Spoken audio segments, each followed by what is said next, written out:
বৃহস্পতিবার দিনে অথবা রাতে মহান রব্বুল আলামিনের একটি মাত্র নাম যদি আপনি 11 বার পাঠ করতে পারেন, তাহলে মহান রব্বুল আলামিন বলেন, বান্দা আমি তোমার হয়ে গেলাম, তুমি আমার কাছে যা চাইবে তা পাইবে।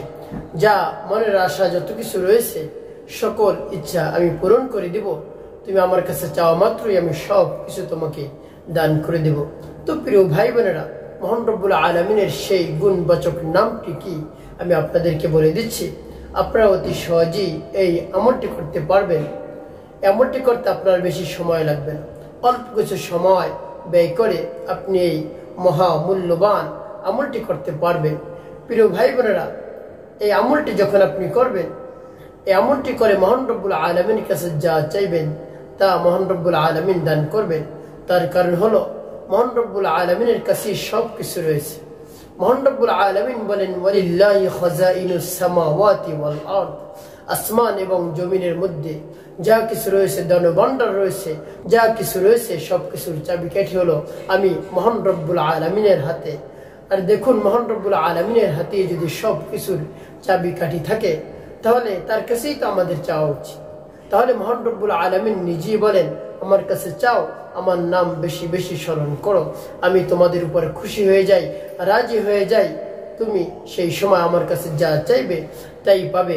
এই জন্য মহান রব্বুল আলামিনের এমন একটি গুরুত্বপূর্ণ নাম আপনি যদি 11 বার পাঠ করে তার কাছে চাইতে পারেন, অবশ্যই মহান রব্বুল আলামিন দান করবেন।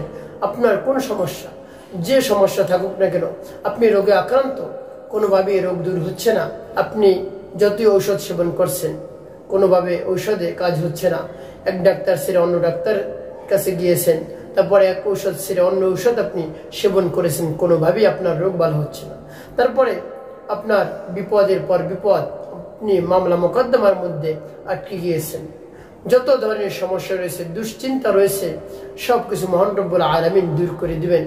আপনি অতি দ্রুত মামলা মোকদ্দমা থেকে খালাস পেয়ে যাবেন, মুক্তি পেয়ে যাবেন যদি আপনি মামলা মোকদ্দমা আটকে থাকেন। তারপরে আপনি যদি জুলুমের শিকার হন, নির্যাতনের শিকার হন, যে কোনো অবস্থাতেই মহান রব্বুল আলামিনের কাছে বলবেন, পরিপূর্ণ বিশ্বাস নিয়ে, আস্থা নিয়ে, তারপরে মনকে স্থির করে পরিপূর্ণ ইয়াকিনের সাথে অবশ্যই মহান রব্বুল আলামিন যতই আপনার কঠিন সমস্যা হোক না কেন সেই সমস্যা থেকে আপনাকে মুক্তি দান করবেন, সেই সমস্যা একেবারে দূর করে দিবেন। আর যত কঠিন হোক না কেন সব কঠিন মহান রব্বুল আলামিন সহজ করে দিবেন। আপনি ভাবতেও পারবেন না যে কোত্থেকে এর সমাধান হয়ে গেছে। তো প্রিয় ভাই বোনেরা, মহান রব্বুল আলামিনের নাম এই জন্য বেশি বেশি আপনি পাঠ করবেন, তাহলে মহান রব্বুল আলামিন আপনার উপর রাজি আর খুশি হয়ে যান। আর মহান রব্বুল আলামিন নিজেই বলেছেন, বান্দা তুমি আমাকে বেশি বেশি ডাকো, ওয়ালিল্লাহি আসমাউল হুসনা ফাদউহু বিহা।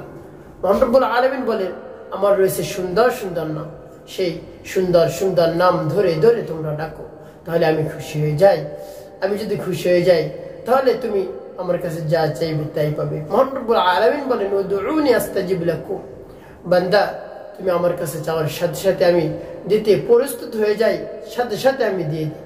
এই জন্য দেখুন, মহান রব্বুল আলামিনের নাম বেশি বেশি স্মরণ করুন, তার নাম বেশি বেশি স্মরণ করে তাকে ডাকুন, মহান রব্বুল আলামিন খুশি হয়ে যান। এই জন্য একেবারে মনকে স্থির করে বিশ্বাসের সাথে তার নাম ডাকুন, স্মরণ করুন, বেশি বেশি জপবেন, শয়নে স্বপনে সদা সর্বদা মহান রব্বুল আলামিনের নাম নিবেন, তাহলে মহান রব্বুল আলামিন আপনার সব কিছু সহজ, তাহলে মহান রব্বুল আলামিন আপনার সব কিছু সহজ করে দিবেন। তো প্রিয় ভাই বোনেরা, আপনি যে অবস্থায় থাকেন না কেন, আপনি মহান রব্বুল আলামিনকে আস্তেও ডাকতে পারেন, জোরেও ডাকতে পারেন, কোনো সমস্যা নেই। তবে জোরের ডাকের চেয়ে মহান রব্বুল আলামিন গোপনে আস্তের ডাকটা সবচেয়ে বেশি পছন্দ করেন। তাও মহান রব্বুল আলামিন পবিত্র কুরআনুল কারীমের মধ্যে জানিয়ে দিয়েছেন, উদউ রাব্বাকুম তাদাররুআ ওয়া খুফিয়া, বান্দা তুমি আমাকে প্রকাশ্যে ডাকো, এর চেয়ে গোপনে ডাকটা আমি পছন্দ করি। জন্য আপনি গোপনেও ডাকতে পারেন বেশি বেশি, যে অবস্থায় থাকেন না কেন, আপনি হাঁটতেছেন, চলতেছেন, শুয়ে আছেন, বসে আছেন, আপনি মহান রব্বুল আলামিনের নামে জিকির করুন বেশি বেশি। আপনি যা পারেন, আপনার কাছে যে নাম সহজ হয় সেই নাম ধরে ধরে মহান রব্বুল আলামিনের নামের জিকির আপনি করুন, তাহলে মহান রব্বুল আলামিন আপনার সব চাওয়া পাওয়া পূরণ করে দিবেন, আপনার যত সমস্যা সেই সমস্যা দূর করে দিবেন। আপনাকে মহান রব্বুল আলামিন রিজিকের ব্যবস্থা করে দিবেন। রিজিক নিয়েও যদি আপনার পেরেশানি থাকে, আপনি যদি অভাবগ্রস্ত থাকেন সেই অভাবও মহান রব্বুল আলামিন দূর করে দিবেন, যদি মহান রব্বুল আলামিনের কাছে চাওয়ার মতো আপনি চাইতে পারেন। প্রিয় ভাই বোনেরা, আপনি এই আমলটি করার পূর্বে কি করবেন? অবশ্যই উত্তম রূপে ওযু করবেন। উত্তম রূপে ওযু করে পবিত্রতা অর্জন করে পবিত্র স্থানে আপনি বসবেন, বা দাঁড়ানো অবস্থায় আমলটি করতে পারেন, বসা অবস্থায় আপনি আমলটি করতে পারেন, শো অবস্থায় করতে পারেন, কোনো সমস্যা নেই। তো প্রিয় ভাই বোনেরা, এভাবে পবিত্রতা অর্জন করে মহান রব্বুল আলামিনের নাম নেবেন। যখন মহান রব্বুল আলামিনের নাম উচ্চারণ করবেন, এর পূর্বে আপনি আপনার জীবনের সমস্ত গুনার কথা স্মরণ করে আপনি 3 বার ইস্তেগফার পাঠ করবেন, আস্তাগফিরুল্লাহ আস্তাগফিরুল্লাহ আস্তাগফিরুল্লাহ, বা পূর্ণ ইস্তেগফারটি আপনি পাঠ করতে পারেন, আস্তাগফিরুল্লাহ রাব্বি মিন কুল্লি যামবি ওয়া আতুবু ইলাইহি লা হাওলা ওয়ালা কুওয়াতা ইল্লা বিল্লাহিল আলিয়্যিল আযীম। এভাবে যখন ইস্তেগফার পাঠ করা হয়ে যাবে, তারপর নবী সাল্লাল্লাহু আলাইহি ওয়াসাল্লাম মুহাব্বত নিয়ে 3 বার দুরূদ শরীফ পাঠ করবেন, সাল্লাল্লাহু আলাইহি ওয়াসাল্লাম সাল্লাল্লাহু আলাইহি ওয়াসাল্লাম সাল্লাল্লাহু আলাইহি ওয়াসাল্লাম। এভাবে যখন ইস্তেগফার দুরূদ শরীফ পাঠ করা হয়ে যাবে, তারপর আপনি মহান রব্বুল আলামিনের নাম পাঠ করবেন। শুরুতে বলবো কোন নামটি পাঠ করবেন, তারপরে আমি বলে দেব মহান রব্বুল আলামিনের কোন নামটি আপনি 11 বার পাঠ করবেন। শুরুতে যে নামটি পাঠ করবেন, এর পূর্বে আপনি মনে মনে চিন্তা করবেন, স্মরণ করবেন কোন উদ্দেশ্যের জন্য আপনি আমলটি করতেছেন, সেই উদ্দেশ্যের কথা মনে মনে চিন্তা করবেন। তারপরে মহান রব্বুল আলামিন এর সেই নামটি পাঠ করবেন। যেমন শুরুতেই পাঠ করবেন, লা ইলাহা ইল্লাল্লাহ লা ইলাহা ইল্লাল্লাহ লা ইলাহা ইল্লাল্লাহ লা ইলাহা ইল্লাল্লাহ লা ইলাহা ইল্লাল্লাহ। মহান রব্বুল আলামিনের নামের এই জিকিরটি আপনি 99 বার পাঠ করবেন।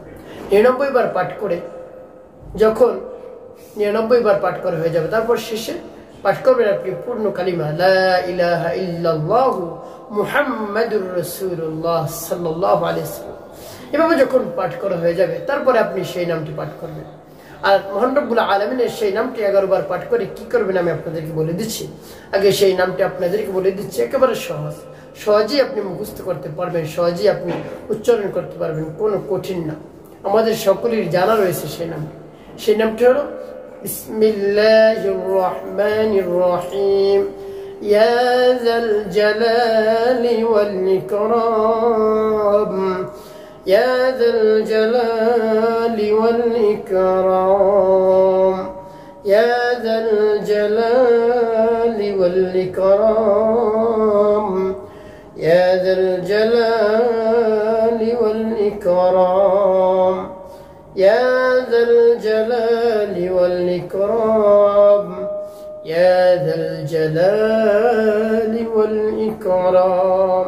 এই নামটি 11 বার পাঠ করে দেখুন কি হয়, আপনি কি পেয়ে যান দেখুন। এই নামটি যখন পাঠ করা হয়ে যাবে, তারপরে কি করবেন আমি বলে দিচ্ছি। তারপরে নবী সাল্লাল্লাহু আলাইহি ওয়াসাল্লামের শানে মুহাব্বতে 11 বার দুরূদ শরীফ পাঠ করবেন, সাল্লাল্লাহু আলাইহি ওয়াসাল্লাম সাল্লাল্লাহু আলাইহি ওয়াসাল্লাম সাল্লাল্লাহু আলাইহি ওয়াসাল্লাম সাল্লাল্লাহু আলাইহি ওয়াসাল্লাম সাল্লাল্লাহু আলাইহি ওয়াসাল্লাম। এভাবে নবী সাল্লাল্লাহু আলাইহি ওয়াসাল্লামের শানে যখন দুরূদ শরীফ পাঠ করবেন, তখন আপনি মনকে স্থির করে একেবারে আদবের সহিত দুরূদ শরীফ পাঠ করবেন। তার কারণ নবী সাল্লাল্লাহু আলাইহি ওয়াসাল্লামের শানে দুরূদ শরীফ পাঠ করার সাথে সাথে, একটি দুরূদ শরীফ পাঠ করার সাথে সাথে 10টি রহমত নাজিল হয়ে যায়, সুবহানাল্লাহ বিহামদিহি। আপনার জীবন থেকে 10টি গুনাহ মাফ করে দেওয়া হয়, 10টি নেকি যোগ করে দেওয়া হয়, সুবহানাল্লাহ বিহামদিহি। আর আপনার নাম ঠিকানা সহ নবী সাল্লাল্লাহু আলাইহি ওয়াসাল্লামের রওজা মুবারকে পাঠিয়ে দেওয়া হয়। এই জন্য নবী সাল্লাল্লাহু আলাইহি ওয়াসাল্লামের নামে বেশি বেশি আপনি দুরূদ শরীফ পাঠ করেন।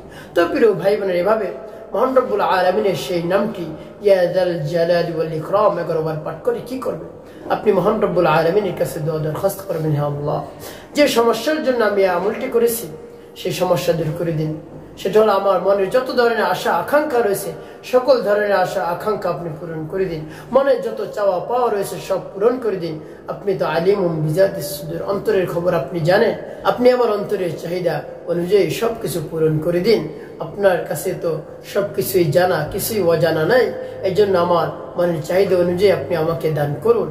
যত ধরনের চাওয়া রয়েছে, যত ধরনের মনের আশা আকাঙ্ক্ষা রয়েছে, সবকিছু আপনি পূরণ করে দিন। এভাবে মহান রব্বুল আলামিনের কাছে বলবেন, অবশ্যই মহান রব্বুল আলামিন সবকিছু পূরণ করে দিবেন। প্রিয় ভাই বোনের, একটি কাজ করতে হবে আপনাকে, সেটি হলো নামাজ আদায় করতে হবে 5 ওয়াক্ত। মিথ্যা কথা বলা যাবে না, মানুষের খেদমতে কল্যাণে বেশি বেশি আপনি কাজ করবেন। অবশ্যই আপনার জীবন সুখময় হবে, শান্তিপূর্ণ হবে ইনশাআল্লাহ।